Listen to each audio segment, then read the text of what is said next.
I know you love earning travel rewards and cash back, and that's why you're going to love Rakuten. With Rakuten, you can earn cash back on everything you need to book your dream trip, hotels, flights, rental cars, experiences, and more, while still booking through your favorite travel sites. And don't worry, cash back can be earned on top of earning the credit card points and the hotel and airline loyalty points that matter most to you, depending on how you make your booking. Plus, with Rakuten, you can also earn cash back on groceries and other purchases like electronics, pet supplies, and more. And the best part, you can join today for free and start earning cash back on top of your travel rewards. Go to Rakuten.com or get the app. That's Rakuten, Rakuten. Rakuten, the most rewarding way to shop. This episode is brought to you by TaxAct. Don't do your taxes alone. Join TaxAct's National Admin Night. Admin nights are social gatherings for getting through your to-do list. So get ready for a night of fun, finding deductions, and filing taxes with TaxAct, where you can file your federal and state return for just $49 through April 8. Let's get together and get them over with. Visit taxact.com/admin-night for details. Refreshing wild cherry cola meets smooth cream. The treat you deserve. Pepsi Wild Cherry and Cream. Treat yourself. So let's go down to South America, the continent with the fewest number of countries, only 12. But I mean, it's a vast continent. It's really, really exciting. And I'm going to talk about something that not a lot of people have done.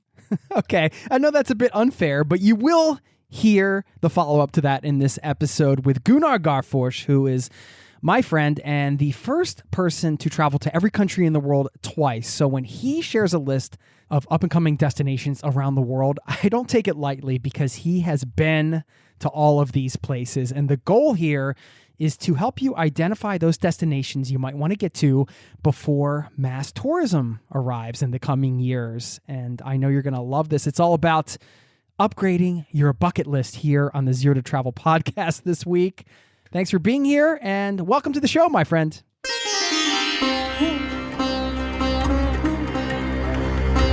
You're listening to the Zero to Travel podcast, where we explore exciting travel-based work, lifestyle, and business opportunities, helping you to achieve your wildest travel dreams. And now your host, world wanderer and travel junkie, Jason Moore. Hey, it's Jason here with ZeroToTravel.com. Welcome to the show, my friend. Thanks for hanging out, letting me bring a little travel into your ears today. This is the show to help you travel the world on your terms, to fill your life with as much travel as you desire, no matter what your situation or experience. And there is nobody else I know that has filled their life with more travel than our guest today. He actually shares an estimate for what he has spent on travel, going to every country in the world twice and then some. I swear, the dude travels so much, I think he's going to be the first person to go to every country in the world 3 times. I don't know. You'll hear about his upcoming book project, which is really interesting, and we got to record this interview in person for you. And as I said at the top, when Gunnar puts out a list of destinations to visit, I do take it seriously because he is a true expert. He is on the road more than anybody else I know, and he has been to every country twice, as we mentioned, and more. So pay close attention. This is a fun one. You're going to have a blast, not just hearing about the destinations, but Gunnar's always an interesting guy to talk to, and he's got plenty of stories, and he shares a few in this episode along the way. Don't forget, by the way, before we dive in, if you want to get in touch, Jason at ZeroToTravel.com is my email.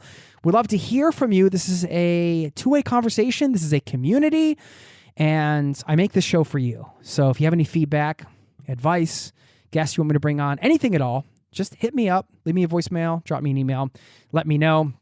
And if you want to get the latest episodes each week in your inbox for free, ZeroToTravel.com/newsletter. Sign up over there. Okay, without further ado, let's slip and slide into this interview and stick around on the back end. I will share some food for thought that might help you reprioritize your bucket list. I shared this recently in a newsletter, and since we're doing the upgrade your bucket list theme this week, thought I would share this one little tip with you on the back end of the conversation. For now, please enjoy my chat with Gunnar Garfors, and I will see you on the other side, my friend. Thanks for listening.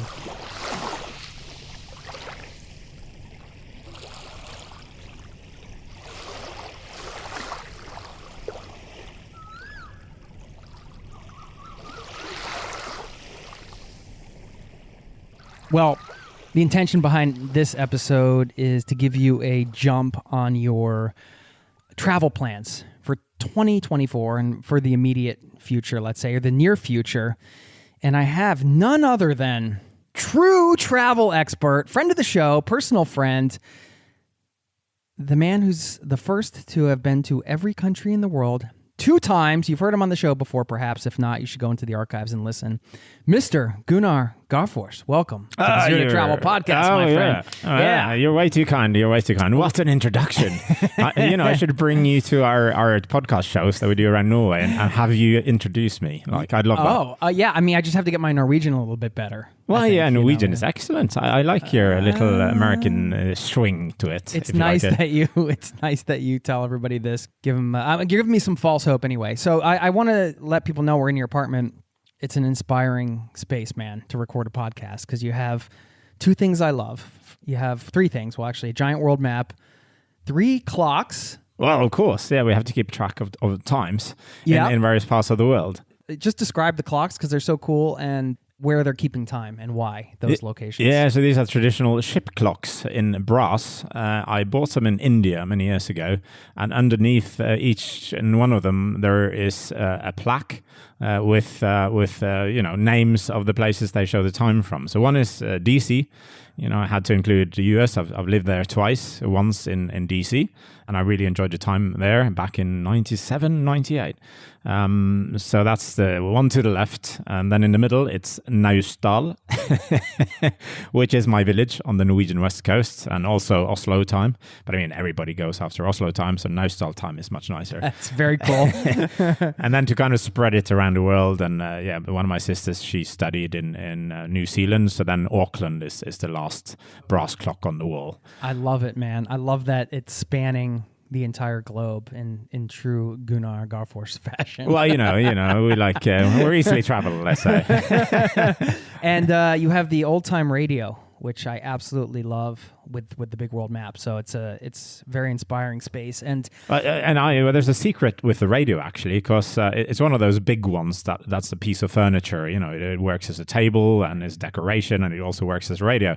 But I've taken out all the stuff inside where you had your LPs and such, and that's now a bar. So if you open the doors, you can have a gin tonic or something. Amazing. Okay.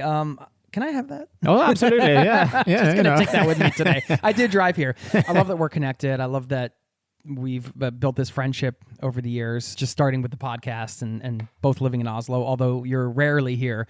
Oh, well, we seem to meet every time I'm here, which is great. It's great.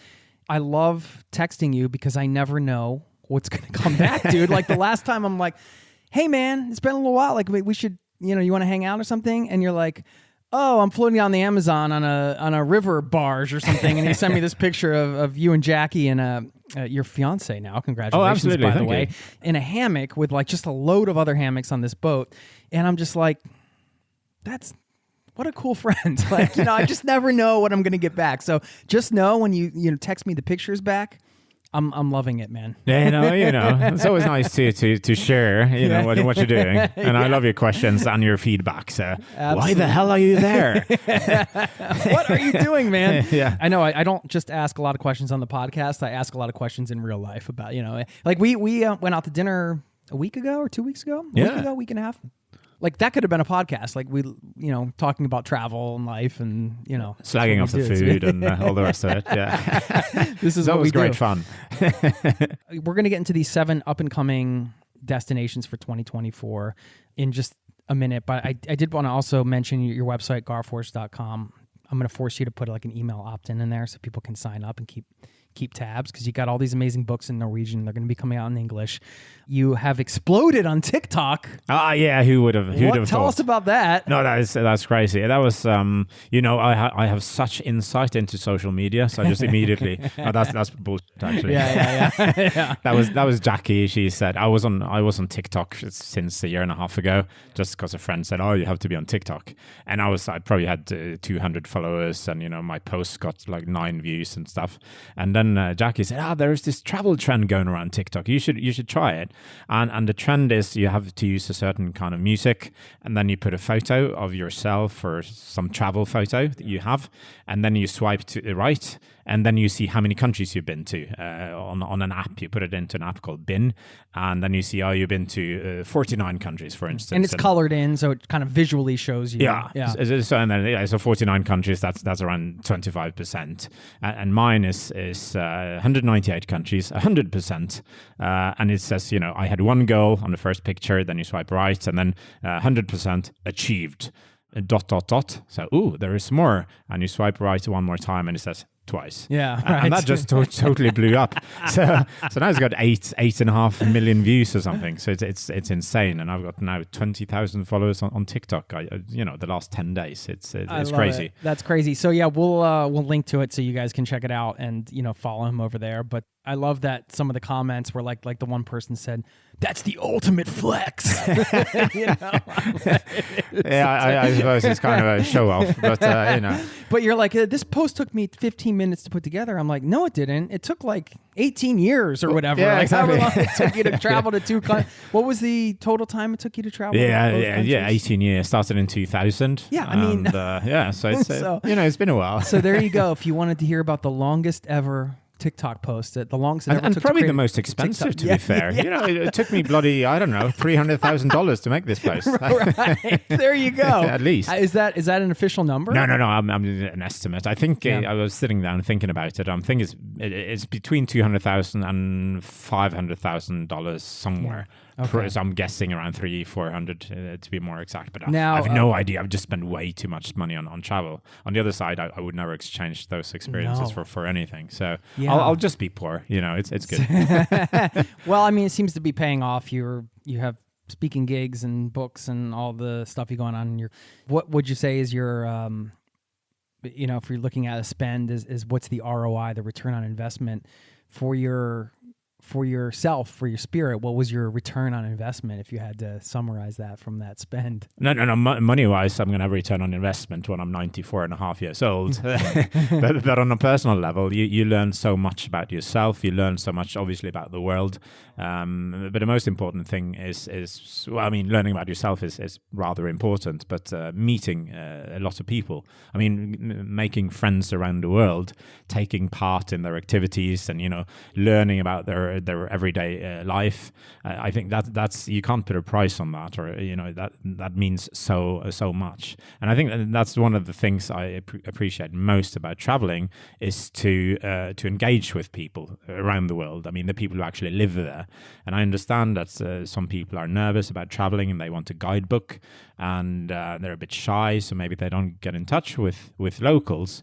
But then it's sort of all about observing. You take photos, you get loads of likes on social media, but you never engage. There's no participation there. Maybe you travel with someone else from your own country, and then it's much, because then you're a group, so it's harder to get in touch with those people that actually live there. They are experts, needless to say. I mean, if you want to do something in Oslo or in Colorado or wherever you're from, well, ask a local who lives there, who knows what the cool stuff is. Don't read a 2 or 3 or 4-year-old guidebook that was written by somebody passing through.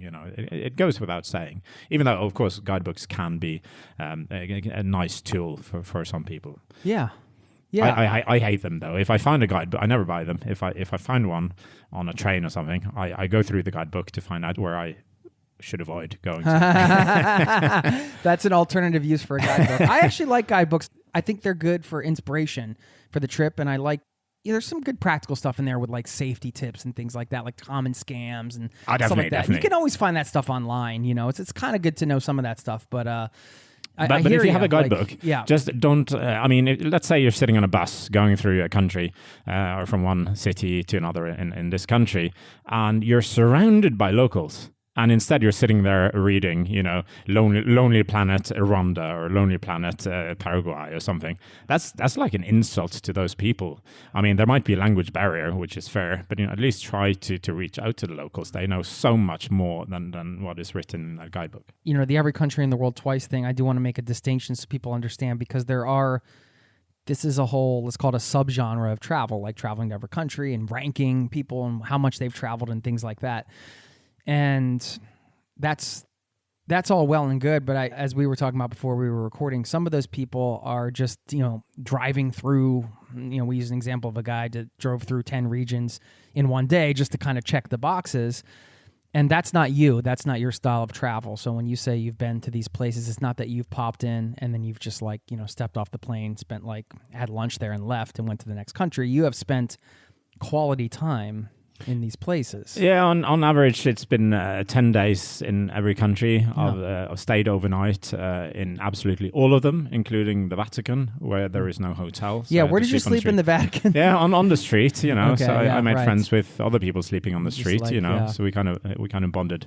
So that was kind of a thing. That. They have a guest house in the Vatican, but unless you're a state leader or very high up in the Catholic Church, you're not going to be invited there.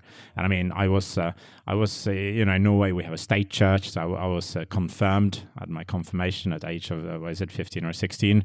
But of course, that the Protestant church is not the Catholic one. Right. So I guess I didn't qualify. So No. slept on the street. They let you stay in the street. But of course, I have done some crazy, stupid. Excuse my language, such as trying to visit as many countries as you can in 24 hours.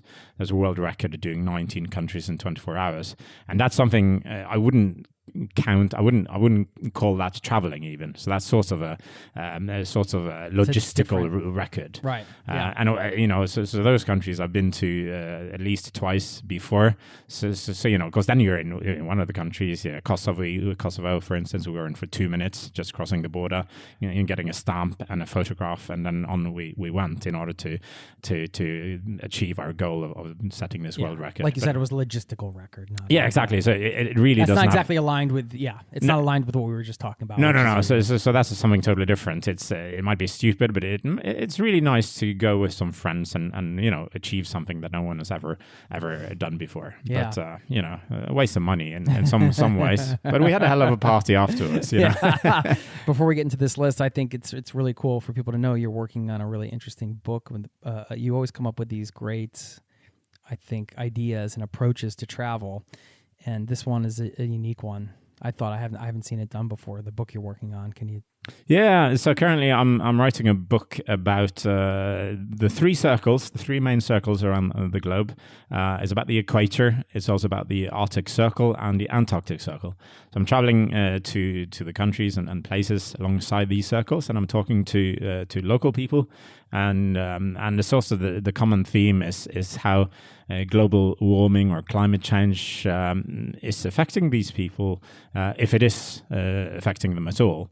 And then I'm trying to compare, what people are alongside the equator, some of the hottest places in the world, compared to people living up north in the Arctic. How is warming climate affecting them compared to people alongside the equator? And of course, the Antarctic Circle, it only crosses Antarctica on a couple of places. So there's not going to be anyone living there permanently, but there are some bases and people I speak to that work there. Yeah, and so you're going to all these countries on the equator. How many countries are there? Around the equator, you have 13 countries, and alongside the Arctic Circle, there were 8. Yeah, and down south, only Antarctica. Okay. So, I mean, all of this is to say, as you can hear, clearly a travel expert, as I said in the beginning. So this list isn't just, coming out of some random research on the internet or whatever. This is like real world travel experience. You are the most traveled person I know, and you are the person that's traveling the most out of anybody I know. So I was really excited that you took the time to put this list together. And I guess we should just frame it up a little bit. When we say up-and-coming destinations, what does that mean to you? And these aren't places that maybe there's some tourist infrastructure. It's not like nobody's ever been there, obviously, but they're on the rise, let's say, in terms of a place to go, maybe a place you should get to before the masses discover it? Would that be? I would say that's accurate. And also we see that more and more people are traveling again now after the pandemic. I mean, the levels are almost back to or even higher than what they were before the pandemic. And a lot of people are traveling. They're doing the sort of the tourist route around the world. They're doing Bali and Indonesia. Even though, I mean, Bali is awful. It's so touristy, whereas Indonesia is incredible. There's so many nice places. But, we are kind of sheep in many ways, follow the masses, and we do exactly the same as everybody else. It's also like copycat tourism. So I saw something cool on TikTok or on Instagram. I'm going to do exactly the same thing. Instead of thinking, I saw something cool on TikTok. So, okay, maybe I could adjust that a little bit and do something different. That's maybe even better. And maybe I can be, maybe I can influence other people instead of being a follower. And I see we're seeing more and more of that. More and more people, luckily, are thinking a little bit outside the box. They're growing more independent travel-wise, and they're looking for places a little bit out of the ordinary, or at least not necessarily countries, but regions or islands or mountains or rivers or whatever. And we're seeing some countries that are investing a lot of money in infrastructure, and that's good in many ways. It's bad in some other ways, but it's all about being balanced. And we're seeing over tourism in so many places, which is really bad for almost everybody involved, locals and tourists alike. So I think it's good to spread tourism. We're also talking about money here, the incomes of a lot of people. So let's spread this out to more communities and help them grow. I think that should be one part of traveling. We'll get back to the interview in just a moment. I know you love earning travel rewards and cash back, and that's why you're going to love Rakuten. With Rakuten, you can earn cash back on everything you need to book your dream trip, hotels, flights, rental cars, experiences, and more, while still booking through your favorite travel sites. And don't worry, cash back can be earned on top of earning the credit card points and the hotel and airline loyalty points that matter most to you, depending on how you make your booking. Plus, with Rakuten, you can also earn cash back on groceries and other purchases like electronics, pet supplies, and more. And the best part, you can join today for free and start earning cash back on top of your travel rewards. Go to Rakuten.com or get the app. That's Rakuten, Rakuten. Rakuten, the most rewarding way to shop. Does it ever feel like you're a marketing professional just speaking into the void? But with LinkedIn ads, you can know you're reaching the right decision makers, a network of 130 million of them, in fact. You can even target buyers by job title, industry, company, seniority, skills, and, did I say job title? See how you can avoid the void and reach the right buyers with LinkedIn ads. Spend $250 on your first campaign and get a free $250 credit for the next one. Get started at linkedin.com/campaign. Terms and conditions apply. Now, back to the show. Obviously, all these places are changing and evolving constantly. And to kind of get the jump on some of these places, in real time, you can hear people tell old war stories like, I remember when I was, in Costa Rica in the 90s or whatever, and it's so much more established now. But, and people say, I wish I could have been there then. That would be cool. Well, listen up, because these are those places now that in 10 or 20 years, people would be like, it would have been so cool to go there then. Let's get into it. Where do we start? I know you haven't really necessarily ranked these, but we might have a bonus one too. We'll talk about that. I don't know all of these. I heard you guys talking about them. You were kind of brainstorming the list, but I didn't catch all of them. So this is kind of new to me, which is cool. But where do you want to start, man? You design this as a little trip around the world? Yeah. I mean, that's kind of the nature of your podcast, right? You take people around the world. It's in Norwegian. We can link to it, but... Yeah, most of it is in Norwegian. We have some episodes with English-speaking guests. Okay, we'll link to it. Let's start in your neck of the woods in North America. Ooh. Oh, yeah. The USA? Up-and-coming destination? Well, exactly. I only said North America. I didn't say the USA. There are 23 countries. We say USA. USA. Yeah, we automatically think... No, I'm kidding. I've heard about this. You're engaged to an American now, so you understand. When we met, and that's that's 1 year ago tomorrow, actually. Oh, yeah. Wow. Yeah, so we're having, Okay. having Happy some, Annie. you know. And as we got together and, fell in love and everything, and I told her, I was never going to go out with an American. And she said, Why is that?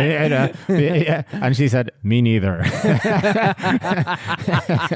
So, She's in the other room, by the way. oh yeah, so- I know. She's listening. No, I've lived in the United States twice, and I have a lot of good American friends. But also, when you look at, let's not get into politics too much, but one of your political parties has gone absolutely off the rails, and I really don't appreciate that way of what your country have let's say grown into, or let's say fallen into. Maybe it's so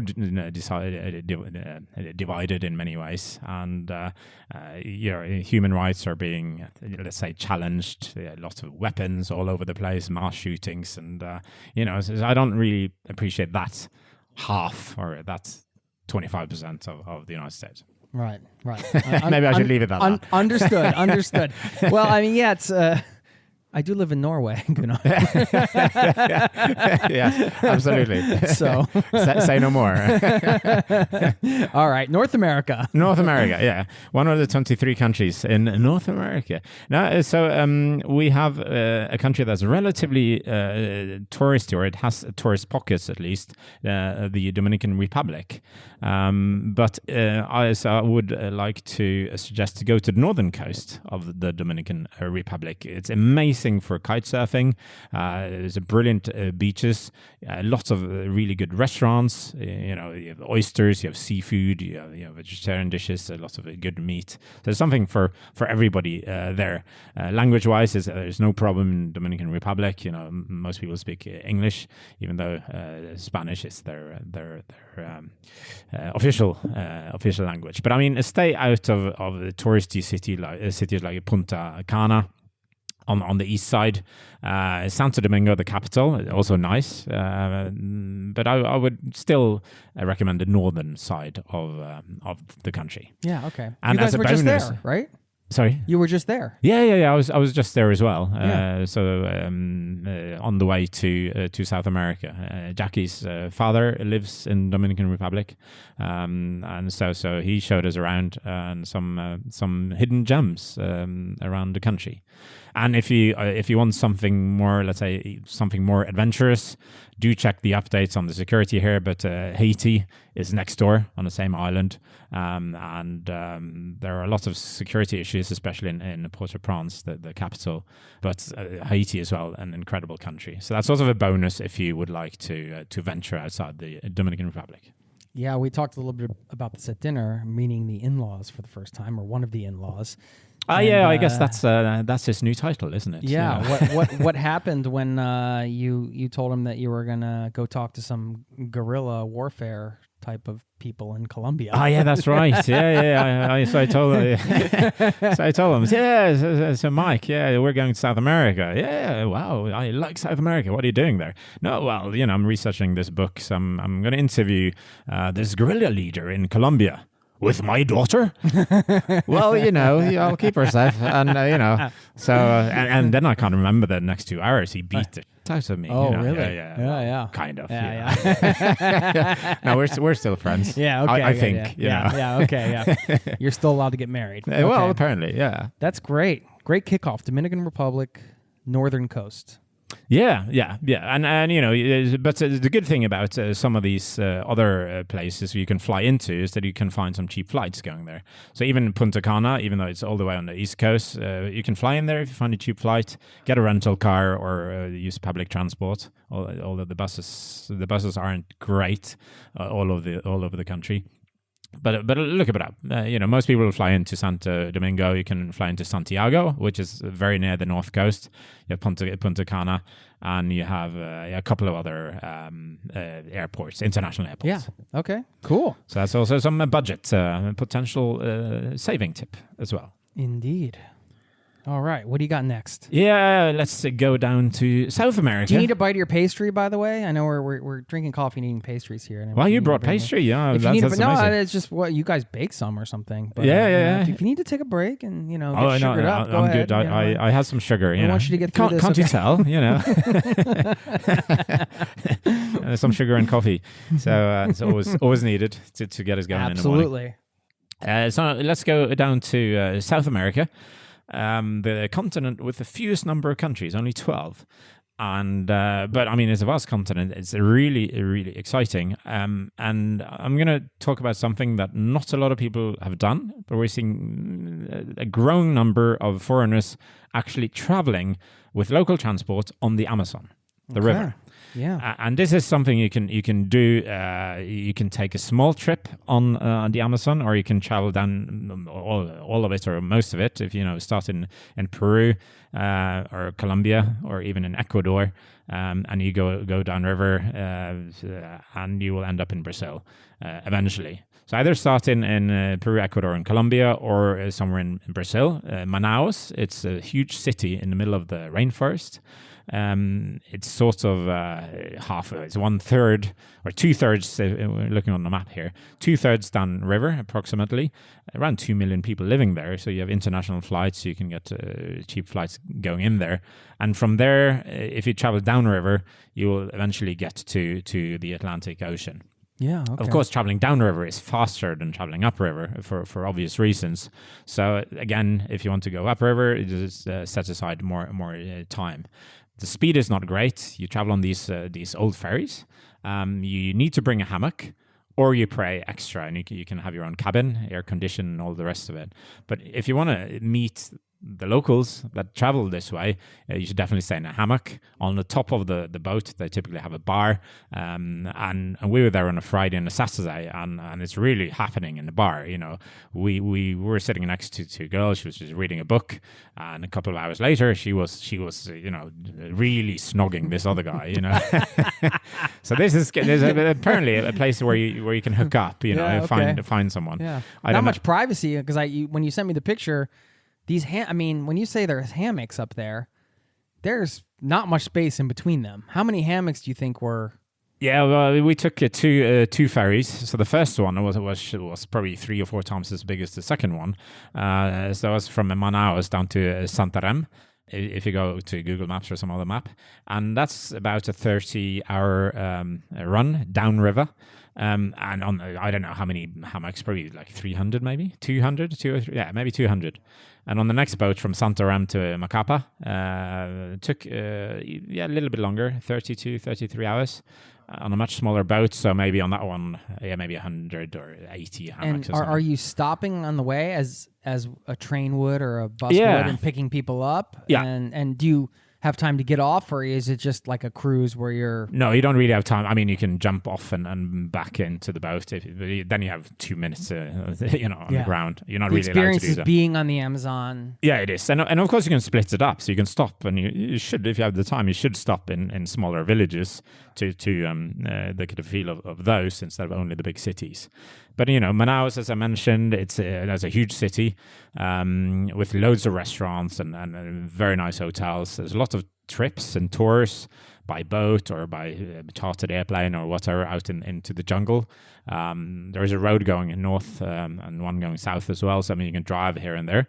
But it really feels, in the city, it feels like a normal city. But, on every side, you have the jungle and you have the river running through it. Santarém, it's smaller, so much more cozy, and it feels safer, fewer people.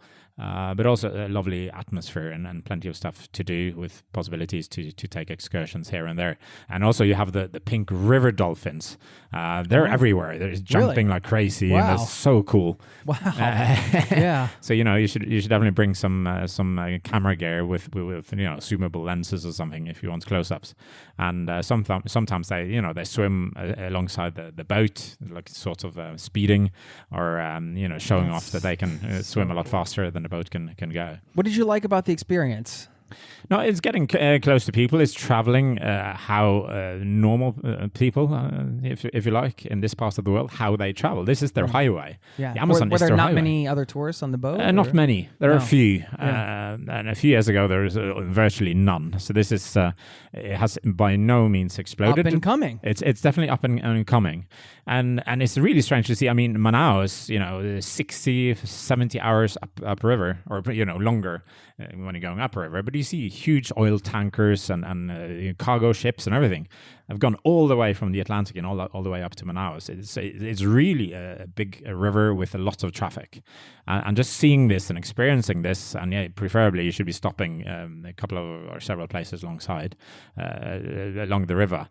You really get a good feel of it, and you can also venture further into or start further upstream and go down if you have time. If you were going to stop, would you just kind of randomly do it? Just say, hey, this looks good. Let's say, or would you maybe plan that ahead? Yeah, no. Well, maybe to check that there is some accommodation there. Yeah. But I mean, people are really friendly. You probably sort it out one way or another. Yeah. People invite you, or if you have a hammock. I mean, you probably have a hammock because Yeah, you're going on a boat right. anyway. Right. So you be sorted. Further up the river, I was also in São Gabriel. It's a smaller town. Yeah. Further up the river in Brazil. So from there and down to Manaus is about 48 hours on one of these ferries. Okay. They have a beautiful beach. I mean, it's like being by the ocean, but it's so white and nice sand. And so people are on the beach every night. They're drinking, they're hanging out, playing music. Yeah. People are swimming before Beach dark. town vibes. It really is in the middle of the Amazon. So that's one cool. one possibility to get even closer or even further into the rainforest, if you like, and on the border. How much was the ferry? The ferry is typically $30 for the whole one ride? night. Yeah, for 30 hours. So it's about $1 an hour. Compare that to just Google Amazon cruise or something. Yeah, they have these package tours. It can cost thousands of dollars. Yeah, I mean, of course, it's a different standard, and you're stopping and things like that. But it's definitely a different standard, and these exist, and especially in Manaus, you can get lots of these. You get really nice cabins. It's air conditioned. You might even get your own chef and all the rest of it. But you pay top dollar for that, and some of them will take you in to meet tribes in the jungle. And then it turns out I spoke to one tour guide and I asked how much he was charging, and it was insane amounts. It was like $13,000 for $13,000 for a 4 or 5 day trip for a couple of people, which is to me relatively insane. And then he showed me some photos of the tribes, and some of them are, but these you're not going to be able to meet because they live too far in, and they don't really want visitors. But the tribes you're being taken to, they have houses that are similar to our houses. They will possibly show you some more traditional houses which they don't really use anymore. They wearing clothing like us, like Manchester United shirts or Right. or Red Sox shirts or something like that. And so they seem exactly like us, but they live in the jungle, and you pay top dollar to come to visit some of these. You need permits to be able to visit most of the tribes there. If you don't speak Portuguese, then you really need a guide to sort this out for you. So that, of course, can be one reason to pay a lot of money, maybe. Yeah.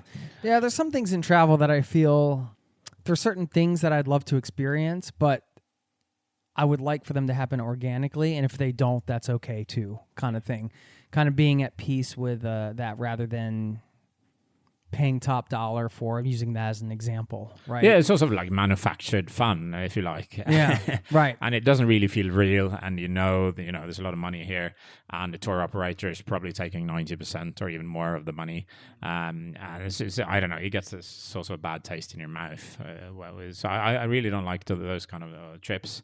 But to many people that might be the only way to meet locals. In São Gabriel, I was there just coincidentally. I was there on the annual tribe party, and all of the different tribes, or not all of them, but I think there are 23 tribes around São Gabriel. and at least 15 or 18 of them were doing like huge dances. So it was like a dancing competition. Oh, wow. They're all dressed up in costumes, and so first you have a dance. You have the people the judges. They're making sure You can actually say the Norwegian word to me if you forget. And Domarana. Yeah, there you go. So that was incredible, and then afterwards you had live bands on stage. That was outdoor, and people are drinking and huge barbecues and all very this sorts of festive and just very festive. So I got in the middle of this thing. So I met loads of people from different tribes. And again, as I said, they look exactly like us. The skin color a tiny bit darker, but clothing-wise, exactly like us. And they're driving cars. They're living in normal houses or flats, most of them. But we have this notion, this romantic, nostalgic notion that all the natives in the Amazonas, they live in huts in the middle of the rainforest. Very few of them actually do. And then at the end, it went off in Macapa. It's actually on the equator, very close to the Atlantic. And there you have, if you're into sports, you have a stadium, a football stadium, and on the middle line of the field, that is exactly on the equator. Really? It is. Wow. It's fantastic. That's so cool. So you have one team defending the northern hemisphere, and you have one team defending the southern hemisphere. Wow. So we want to check this out, because I like kind of quirky stuff like this. Yeah. Sure. I mean, it's and what makes the world interesting, right? Absolutely. To know that there's a soccer pitch somewhere right on the equator, that's and there's a big, there's a place. There are thousands of spectators. There's place, seating for thousands of people. Yeah. And there's a lot of planning gone into this. They've really been thinking it through. Yeah. I just love this. Incredible. So, and you can walk in. There are no gates or anything. You can just walk in. And of course, I had to run around the mid-circle a few times just to say, okay, sure. Northern Hemisphere, Southern Hemisphere, Northern Hemisphere. So you become like a 10-year-old kid. Yeah, well, it's happens a so lot is it with me. winter on one side and summer on the other side? If you get cold, you just kind of migrate over to the other side of the stadium. So if you stand one foot in the north, one foot in the north, 1 foot in the south, and I'll stop with the bad jokes. Well, okay. All right, that sounds incredible, man. All right, I mean, when I saw the hammocks and the boat and the thing, and I'm glad that this was on the list, because that was something I was immediately like, oh, I want to do this one day. So, yeah, and really just cool. to finish that off on the boats, they have clean toilets, like a lot of toilets for male. That was the female. first thing I asked Jackie. I was like, how are the toilets? Yeah, like, no, they're clean. They're cleaned all the time, and there's a shower in there as well. Yeah, okay. Staying clean, so to speak, it's not a problem. No. So it is very hygienic, and it's totally fine. And if you want to, you can have, but that's much more expensive. Like it's probably 5 or 10 times higher. The price is 5 or 10 times higher than a hammock. But then it can get your own cabin with your own bathroom and all the rest of it. But then you don't really hang out with the others. Right. You don't meet them. Your hammock is not touching the other one when there's waves or wind or whatever. That close, yeah. No, it's very close. Yeah. Wow. Okay, very cool. All right, what do we have next? Well, let's cross the Atlantic, shall we, and go to Africa, Namibia. And I think Namibia, it's a very exciting country. It's you have some of the highest, or even the highest sand dunes in the world. It's good for extreme sports, parachuting and hang gliding, snowboarding on sand. A lot of possibilities for that. It's a very developed country. It's safe. A lot of us go to South Africa, but Namibia it feels and is much safer, and also very well developed. You have possibilities there are national parks, a lot of sand, but you also have national parks in the north. You have a huge seal colony on the coast, which is really fascinating. You can just walk alongside the seals, like what do you call it, puppy seals, and big grown-up ones. But the smell is awful. Yeah. They're they have so an cozy. interesting smell, huh? There's seals, and you can smell them from a ways away. Absolutely. Yeah. But they're so cute, though. You can take so many amazing photographs, and it's so nice for the people watching those photographs that there is no smell functionality with photographs. It smells awful. Smell-o-vision hasn't been invented. So you yet. just have to throw away your clothes afterwards, or throw them straight into the washing machine. Otherwise, you will not make any more friends, in Namibia. But it's a great country, and if you want to, you can also cross into Botswana. It's great for safaris. It's less known than the most famous ones: Tanzania, Kenya, and South Africa. Some amazing safari possibilities in the neighboring country. Yeah. But Namibia, top spot. You have Windhoek, which is in the middle of the country. It's a nice capital, but alongside the coast, you have Walvis Bay and Swakopmund are two small towns that are quite nice to hang out at. Yeah. Hang Okay. out at. And pretty easy to travel around. Yeah, absolutely. I mean, I probably recommend getting a rental car or hire a car with a driver. You can get those, just ask around, and you get good prices on both of those. Okay. Yeah, I just read yesterday about Namibia. They have, I think it was only 2.5 million people in the country, so it sounds like it's very spacious in that way. In terms absolutely. of, not a lot of Not a lot of congestion. Not a lot of anything really. Yeah, right. but the people are there, they're very friendly. You also can see penguins in Namibia, Wow. so they occasionally migrate that far north. Most of them are typically based outside Cape Town in South Africa. So it's also easy to combine. If you go to South Africa, fly in or take a bus from Cape Town or elsewhere in South Africa. So it's an easy country to get to. That makes another great point, is that if there's a sort of a high-level place of interest that a lot of people travel to, like Cape Town, you can piggyback something like this onto a trip like that and have those experiences at an up-and-coming destination, but still have part of your trip somewhere like that, Cape Town, if you wanted to go see that. No, for sure. And I mean, a lot of people want to see Cape Town. It's a wonderful city. I've heard it's amazing. By all means. And the same, we mentioned Bali earlier. Yeah. Okay, so you really want to go to Bali. Okay, if you really want to go to Bali, go to Bali. But okay, maybe 2 or 3 days, and then explore elsewhere in Indonesia instead of hanging out there for 2 weeks. Yeah. So I think, always think this way. If everybody goes to Bali or everybody goes to Cape Town, okay, take a hint. Yeah. Don't do the same as everybody else. Right, yeah. Minimize the time there and try to be more original, perhaps. Yeah, cool. Love it. We'll get back to the interview in just a moment. Now, back to the show. All right, we're on number 4 now. Oh yeah, Already. Well, I know this is this is a fast way of traveling, Jason. But I think we so as you might realize, we're popping by every continent here. Well, except Antarctica. So we're going to Europe. I would expect nothing less No. of you, Gunnar. We have to spread the pleasures In here. true Garfors fashion. So we're going quite far north, almost directly north. We're going to a vastly underestimated country in Europe, I would say, Okay. Romania. Yes. And it's got everything. You have the big city life, a really happening town in Bucharest, the capital. Amazing nightlife, incredible food, a lot of really good wines. They make very good wines in Romania. Nobody's even heard about Romanian wines, or most people haven't, but there's a lot of quality there. You have Dracula land, if you know, Transylvania, with incredible mountains, fantastic scenery, so many possibilities for hikes. You have old castles, including the Dracula castle, known from the novel. And you also have beaches by the Black Sea. There are beautiful beaches as well. So Romania is a country that's got everything. It's got a bad reputation lately in several countries around Europe.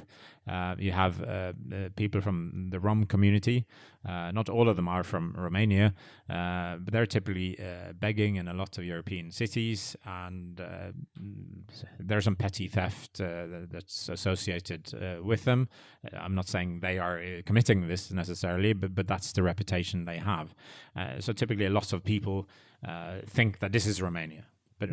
but Romania is so much more, and it's a truly fantastic country to go to. Do you have like a special memory from?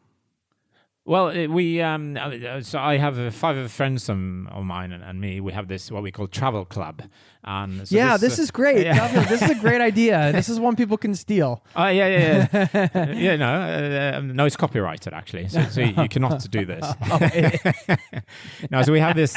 We just it's not very original, maybe the name, but we just call it the travel club. Yeah. And the first rule of travel club: do not talk about travel club. Right. So I'm breaking the rule already. right now. Like the Fight Club, but it's there are 6 of us, all good friends. We used to work together back in the days at the Norwegian Broadcasting Corporation, and we all like to travel. So we decided to travel once a year. But we wanted to do it a bit differently. So every year, one of us is in charge. And all the 5 others have no idea where we're going. We put some money into an account, or into the account of the leader this year, and he will then sort out everything. So we meet wherever, we typically meet in the airport in Oslo. Once we went by train, we went to Sweden, so we had to meet at the train station, and then we're told we're given boarding passes or whatnot, and then so we're going to, in this case, Romania. So that was my trip to Romania. And so we met in the airport, and I gave them boarding passes. There were no direct flights. You organized this one. I organized the Romania one. So we met them in the airport, and there were no direct flights to Bucharest from Oslo at the time. There is no. So I gave them boarding passes to Vienna. And then I gave them the second part of the boarding pass, Vienna, Baku in Azerbaijan. And especially one of the guys in Travel Club, he really doesn't like countries he hasn't really heard about, including Azerbaijan. And he almost wet his pants. He was he's like, Baku? Where's Baku? No, it's Azerbaijan. Oh! So he kind of freaked out. So of course, when we landed in Vienna, and then we go, transit, and they're looking on the screen. So where's the flight to Baku? And I said I had to sort of tell them, now we're not going to Baku, we're going to Bucharest. And the nervous guy, the sight of relief could be heard all over Vienna. Austria was like a big atomic bomb, or the opposite of that. Echoing through the canyons. Yeah, absolutely. Yeah. So we went to Bucharest. We hired a car. We went to the Dracula Castle in Transylvania. A lot of incredible food in Bucharest. And had a great time there. Nice. I love that travel club concept. If anybody's listening and want to steal that with their group of friends, it's just it's something exciting about packing up for a trip that you have no idea where you're going. It is. We have a word for this on the west coast in Norway. We call it a blue trip. Yeah. Okay. So I don't know why it's called a blå tur or blue trip. Yeah. But that's what it's called. So typically Really? people do this within Norway or within their city or wherever. So you go and you typically have good food, good drinks, but we've taken it a step further, and it's a really good excuse to meet, and we have to set aside one more time during the year, and that's typically around Christmas. So we call it the Christmas party, and that's when we decide on the date. Because people have kids and wives and all the rest of it, dogs or whatever, right. And so they have to. So we have to find this one weekend or long weekend where we can magical, actually, But of course, at the Christmas party, this Christmas meeting, that's great fun as well. And we find a nice restaurant in Oslo and tell stories and lie a lot and all the rest of it. Yeah, yeah. I think I'm going to plan a blue trip for my wife for her upcoming big birthday next year.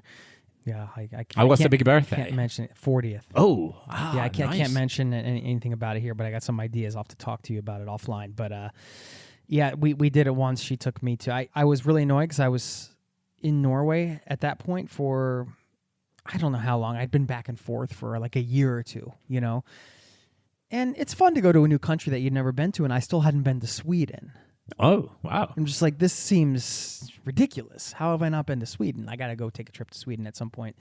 Anyway, she organized a trip to Gothenburg nice. One weekend. So she said, meet me at the train station. It was kind of like a Jason Bourne thing. Like, don't ask questions. Meet me at the train station. Don't ask questions. I'm like, okay, what's going on? Were you blindfolded? Were you blindfolded? I wish. Yeah. TMI. No, I'm kidding. fantastic. No, but that would have been good. So yeah, so we went there, and it's fun. It's fun. It's a good feeling to have somebody plan everything first of all, and then not know where you're going. I mean, because So nice. Because it's not only about where you're going. Yeah. Because the person in charge, or your wife, or on our travel club, Yeah. he or she will organize everything. Yeah, and so the dinners and the excursions, and Right. the activities, and it's amazing. Yeah, so there's you can always just sit back and relax. yeah, I love it. That's why people love package tours. yeah, yeah. Well, when you mention Come it, to think of it. yeah. Let's change Ooh. this list. Yeah. No. Well, I mean, Yeah. there's a time and a place for that kind of thing too. yeah, you know? yeah. No, for sure. All right. Love it. So you wanna go further east? Yeah, I do. Let's go to one of the stans. There are 7 stans in the English language. I mean, stan only means country. So if you look in other languages, you have many more stans. But in Norwegian and English, stans, we're going to Uzbekistan. Okay. So there are 5 former Soviet republics that are end with stan. Then you also have Pakistan and Afghanistan. Uzbekistan is on the Silk Road. It's a partly mountainous country. It's great for hikes. It's great for archaeology, I suppose. Seeing all these old buildings of worship and for trade and all the rest of it. And in particular, you have two old towns. It's Bukhara in the south, and you have Samarkand, which is even more famous, nearby the border to Tajikistan. And it's truly fascinating to walk through these old buildings with tiles covering all of them, colorful tiles. And we were there. We actually met a tile maker. But of course, these break. These buildings are hundreds, almost, if not thousands of years old. Yeah. So of course, these tiles don't last forever. So we met a tile maker. So he was making new tiles to replace broken ones. And this is going on. It's gone on forever.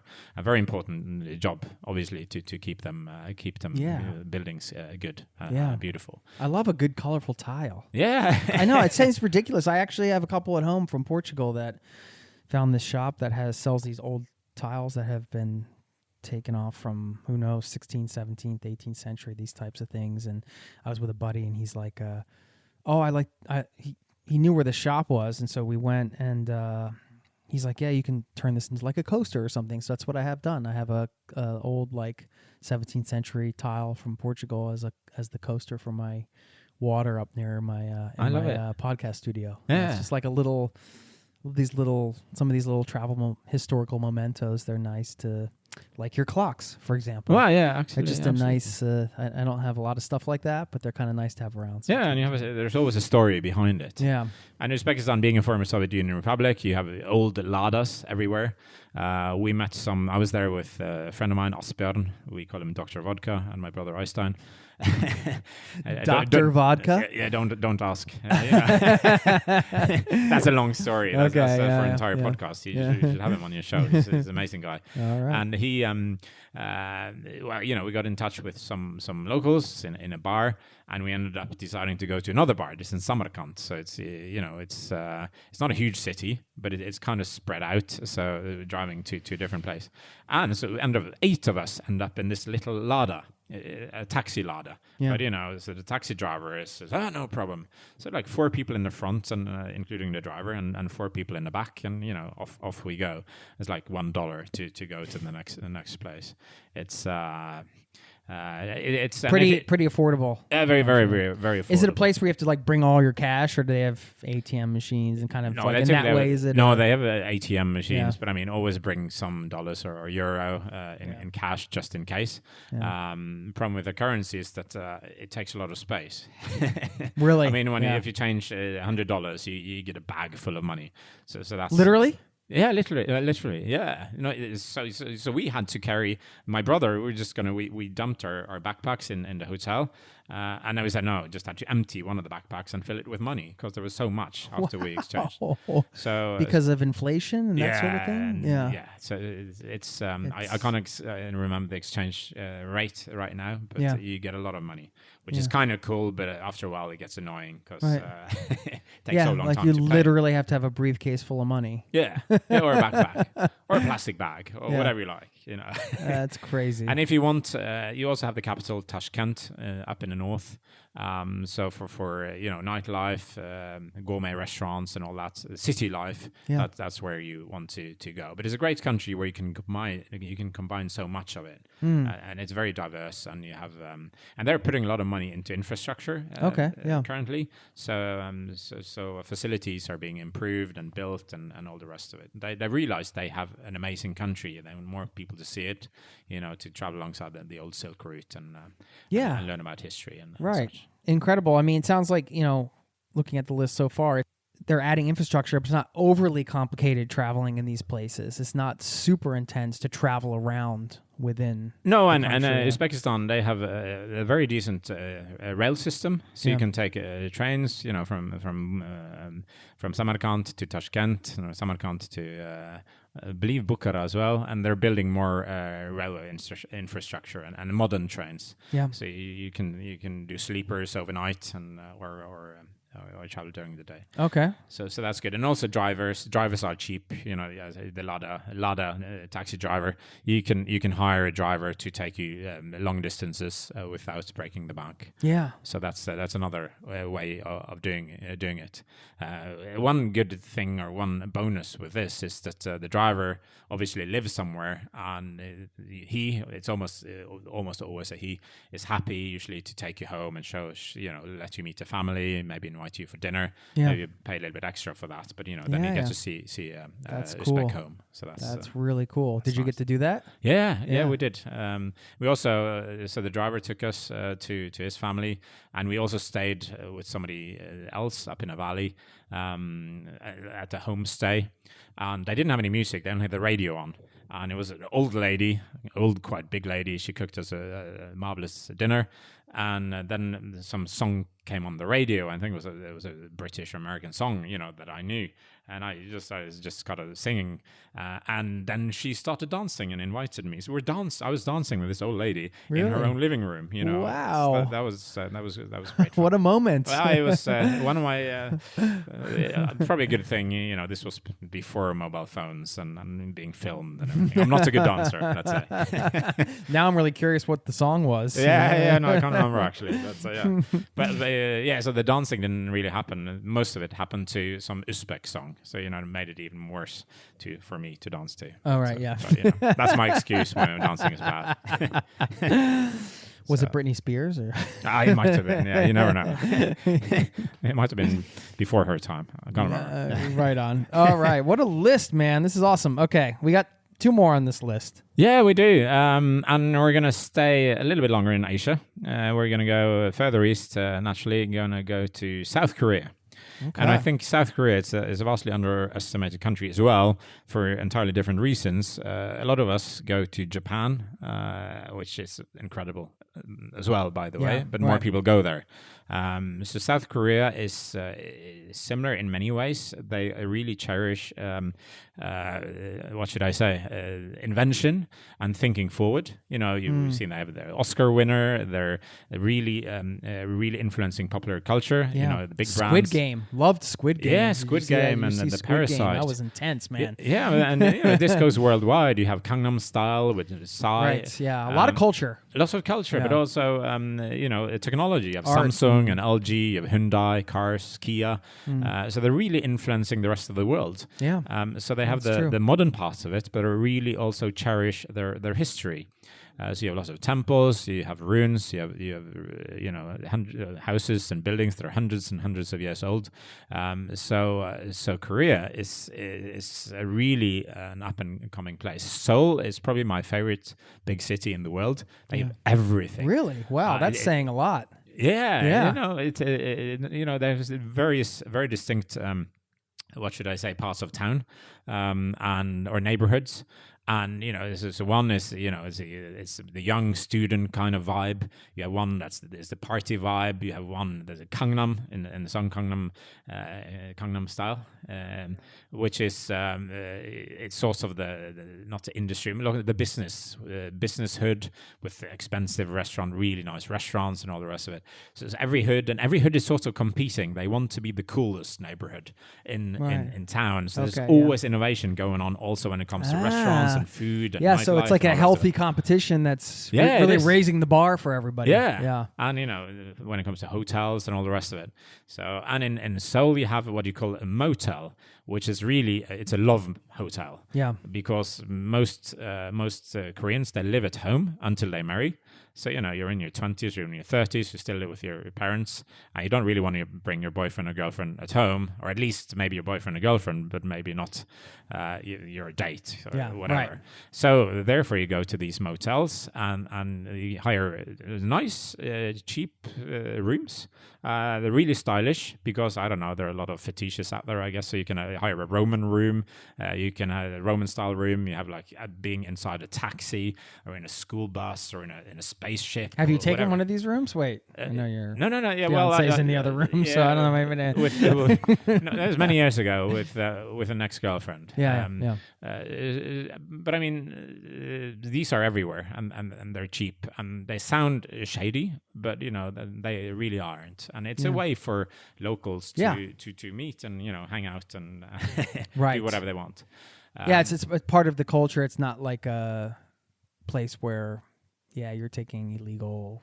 Whatever. No, absolutely. It's absolutely. I get what you're saying. Yeah. Most of those are not bookable online, though, so you will see them everywhere. Okay, So that's a good way to kind of have to know. Yeah, so it's a good way to find a cheap place to stay. Okay. But so and you food? have Seoul, fantastic food. Yeah, I've heard the Korean food is incredible. There, it's one of my favorites, and you can get it super spicy. I'm really into spicy food. Are you? I love it. Yeah. And Korea, they have some of the spiciest food on the planet.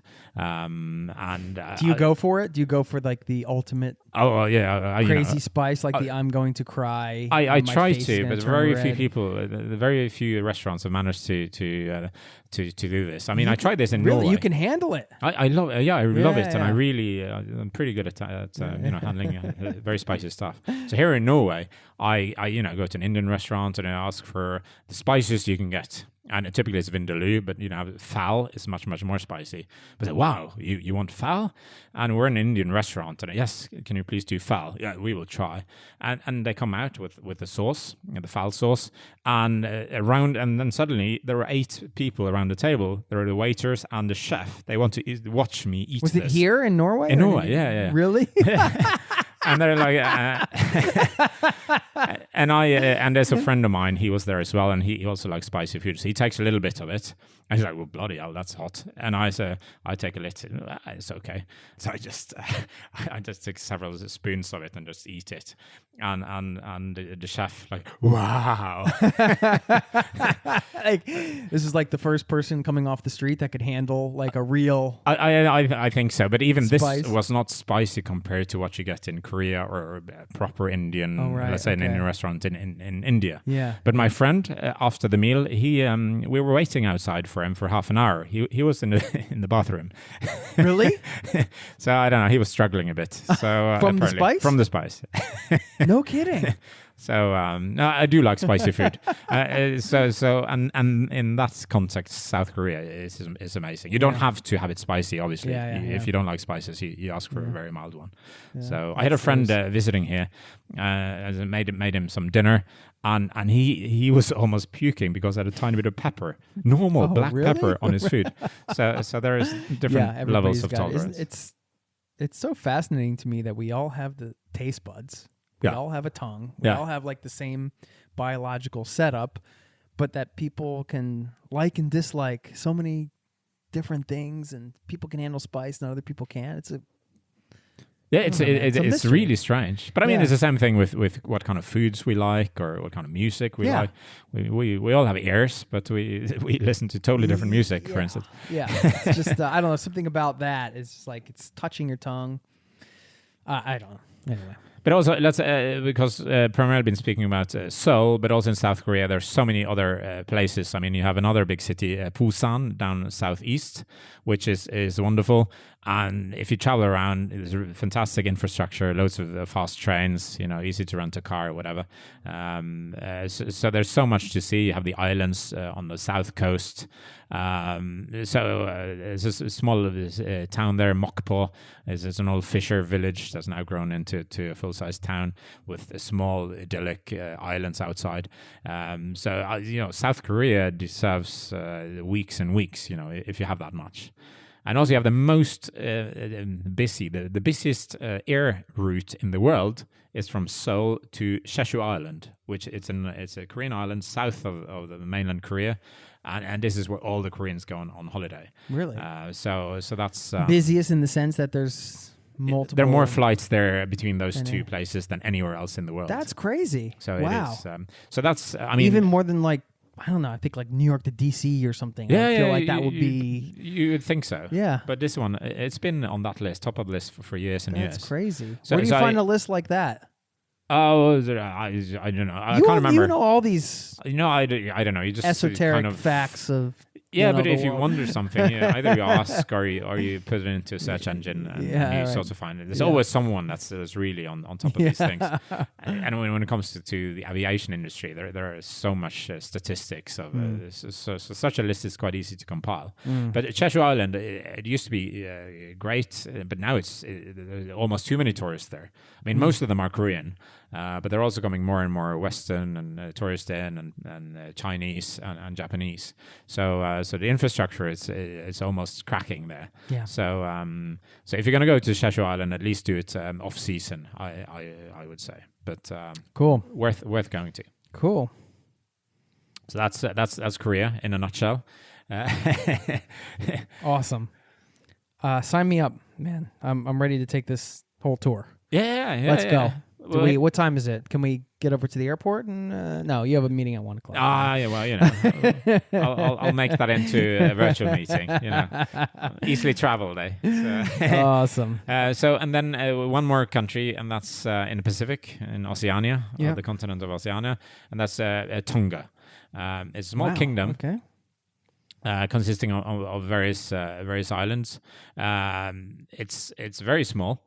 But I mean, here you have everything. I mean, you have great fishing possibilities. You have beautiful beaches. You have a lot of whales, actually. So it's great for the Northern Islands are great for whale safaris. You have what they call blowholes alongside the coast because you have the waves coming in, and then you have small tunnels going through the rock, made by nature. And these tunnels, when the waves come in, they pressure the water through these tunnels, and then the end of the tunnels go straight up into the air. So it's sort of like I love a good blowhole. Geysers, blowhole. It's something about the sound. It's a sound that it puts you into a trance. Yeah, it does. I love it. It's so fascinating. Yeah. I was there on my own. I'd rented a motorbike or a moped, whatever. They gave me a bike helmet, which was, if I crashed with a bicycle helmet, like a bicycle helmet. So if I crashed with that one, I would have been dead anyway. But I drove out there, and they're quite remote. Some of these blowholes, and I was there for hours. Yeah, just watching them and listening to them, and it's so cool. It's amazing. But Tonga, they're also known for their feasts, their barbecue feasts. So the average size of a Tongan is relatively large. Let's say that they like their meat. But it's a wonderful country, also relatively off the beaten track, I would say. Yeah. But a lot of people they go to Oceania. Its typical stopover is Fiji. Obviously Australia or New Zealand, but you would be the rare tourist in Tonga. Not many people go there, so you'd be among the relatively few tourists. Yeah, there's more and more infrastructure, but is it becoming more popular? It's becoming more popular, but it's still not super popular. Yeah. So it's and they have very decent hotels, not huge ones, but semi big ones. They have guest houses and all the rest of it. So no, Tonga is great. You easily go there from New Zealand, Australia, or Fiji. So I mean, again, if you're going to do the same as everybody else, go to Fiji. But maybe 2 or 3 days in Fiji is enough, and then why not go to Tonga instead for the rest of your trip in Oceania? Sounds incredible. Is it tough to get around the various islands, or is just you various have boats? local small planes that will take you there. Oh, really? They don't Okay. cost too much. Boat wise, then that's more regular. You go down the harbor and talk to people, and there will always be a boat. On most days, there will be boats going up. As far as I know, there are no passenger ships, so you sort of have to haggle with with the cargo ship people to get hitchhike up there. So that's certainly possible. Cool.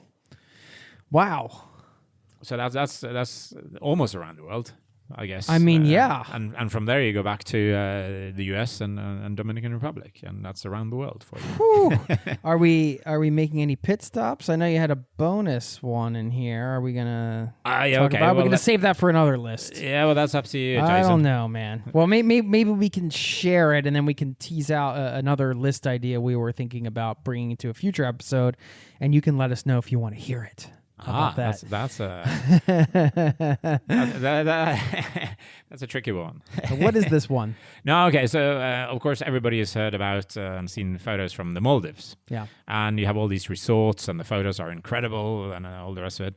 And then you're thinking this must be really expensive. Yeah, well, Yeah. and these resorts are extremely The expensive. overwater bungalows and that sort of and thing. you get your is butler and your own butler and all that, et cetera, et cetera. Your own chef, even if you pay extra dollars. And then this is very, very nice for 24 to 48 hours. And then you get bored. Even if you're there on your honeymoon, and then, you have your bungalow, you have your private beach and all the rest, and just paying so much money. And that's it. And, it's the same view, still the beautiful bungalow, the really nice blue-green water, the fish, you go diving and so on.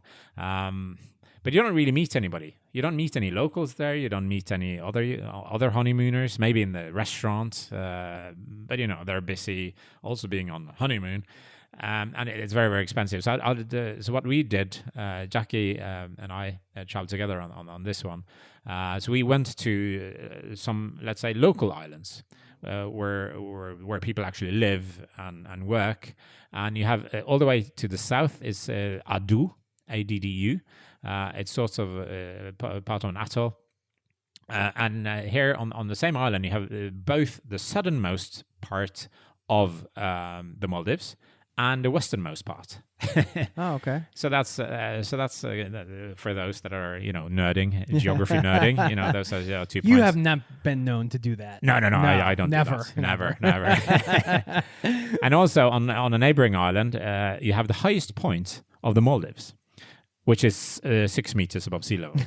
but and I just spoke. An excruciating hike. I know, absolutely. But of course, this is because the Maldives is known, or has always been known, for having the highest peak in the world of only 2.9 meters. Mm-hmm. And then the next one is Tuvalu with 5 meters. And then the Maldives didn't want to have the lowest high point anymore, so they expanded it. They put loads of rocks and dirt and planted palm trees and everything, and made it 6 meters. So it's higher than Tuvalu's. And then I talked to this geo nerd yesterday, and he knows all the highest mountains in every country in the world. Off the back of his head. Really? And I Okay. told him about this, and that doesn't do it. It has to be proper. It can't be man-made. Okay, yeah.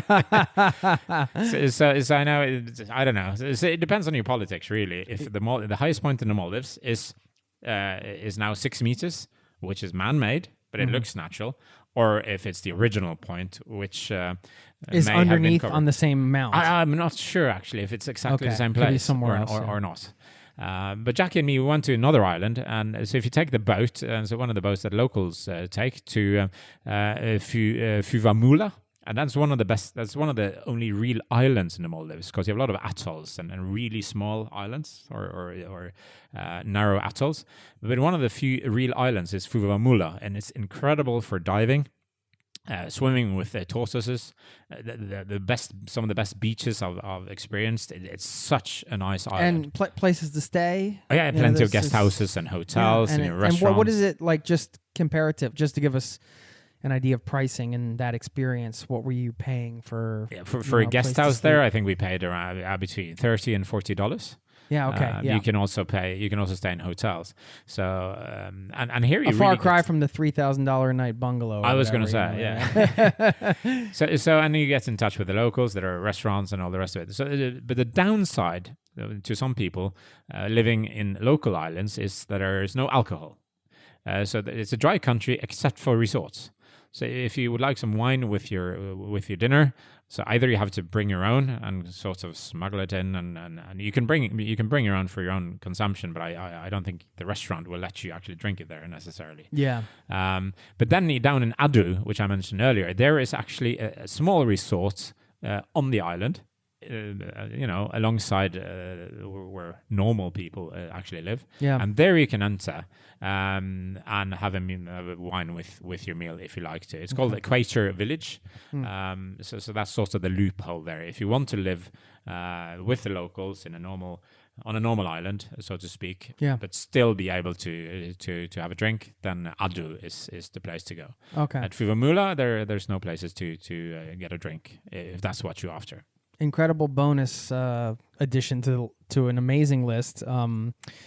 It's incredible to me to think that like wind or some natural force wasn't able to build anything bigger than 6 meters in this place. You would think, I mean, that's not tall. No, it's not at all. You would think some combination of forces would make something bigger than that. Yeah, we would certainly believe so. Incredible. But when you talk to people, and the Maldives, it's on the equator, as one of the reasons we went there.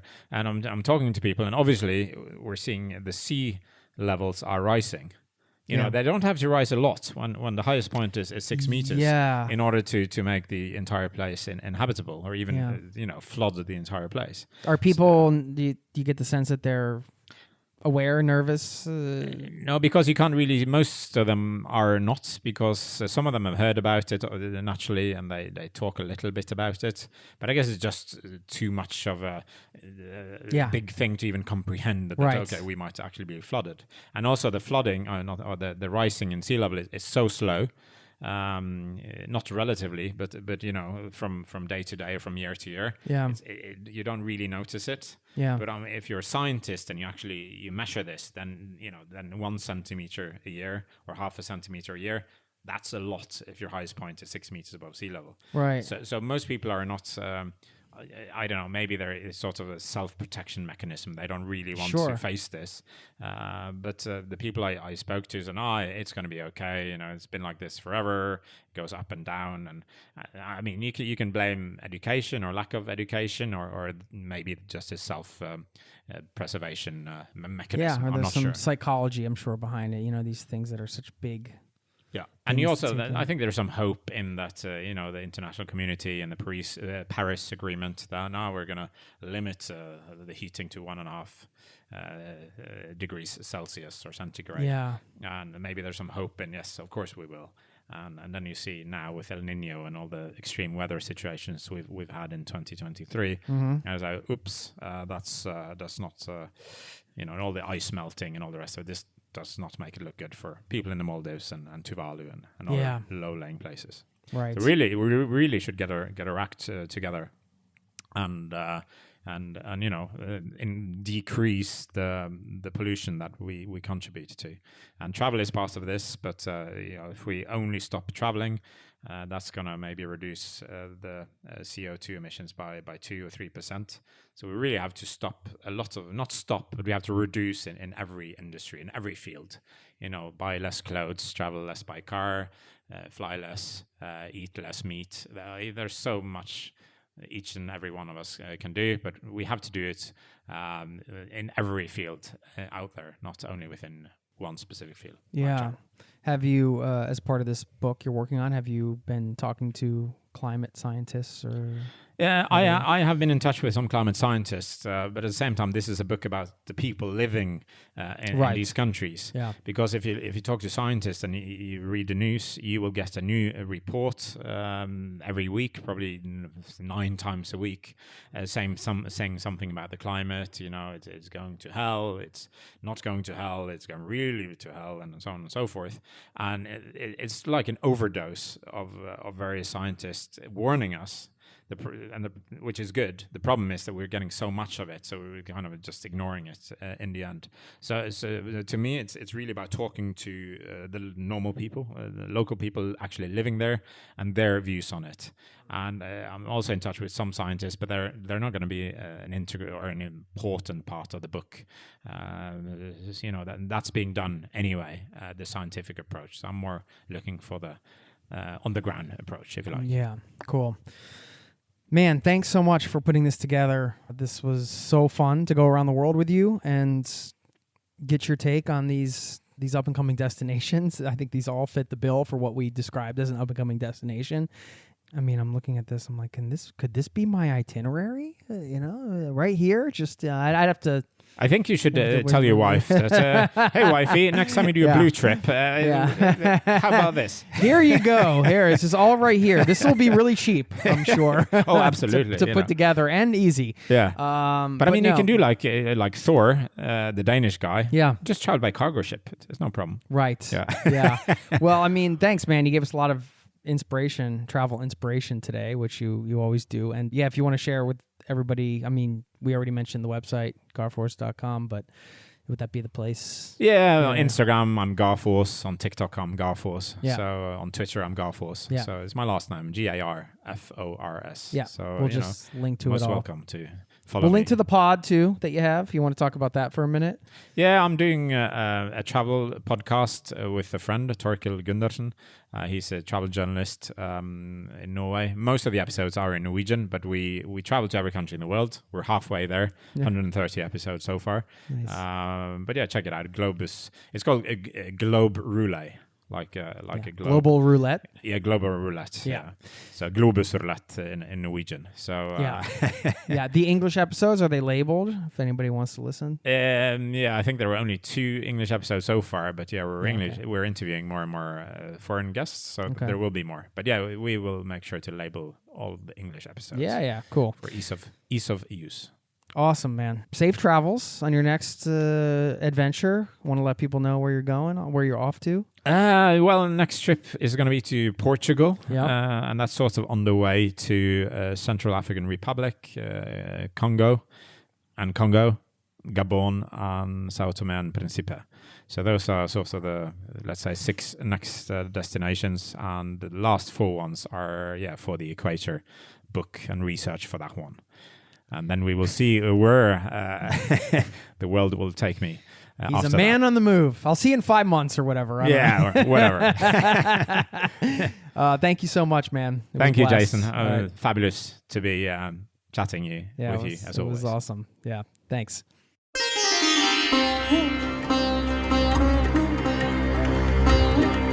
There you have it. What a blast. And I can't wait to have Gunnar back on the show again. As I mentioned, we have other episodes with him in the archives. If you liked that one, you might enjoy diving into some of the other ones. I'm going to leave you with a quote in a moment. First, at the top, I mentioned a hack for prioritizing your bucket list, something to consider. I have mentioned it before on the show and in my newsletter, but since we are doing Upgrade Your Bucket List week here at the Zero to Travel podcast, I thought I'd throw this out there. You could always take a look at the destinations you want to visit and prioritize them based on the stage in life you are in. So I'm a family man right now.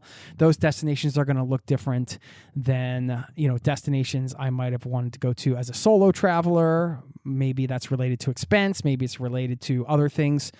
It really just depends. And the one thing I always say to people is, if you're younger and you're listening, really prioritize the physical challenges you want to do. If you want to go climb Mount Kilimanjaro, you want to do these big physical challenges, it's not like you can't do them at any age, but of course it gets harder as you age. And so if you are younger and you're listening to this, definitely prioritize those more adventurous physical types of experiences that you want to have, because you can always have the other ones later. I mean, that's one of the reasons, although there's plenty of physical adventures in places like Australia and New Zealand, it's a fairly easy place to travel around. And I've been saving that for a family trip or something later in life. And, you can get into a whole debate on should you save trips for later in life or not. Not necessarily. If there's a place you really want to go. But if there are certain physical challenges, I should say, and experiences you really want to do, you might want to prioritize them based on, am I healthy now? Can I do this now?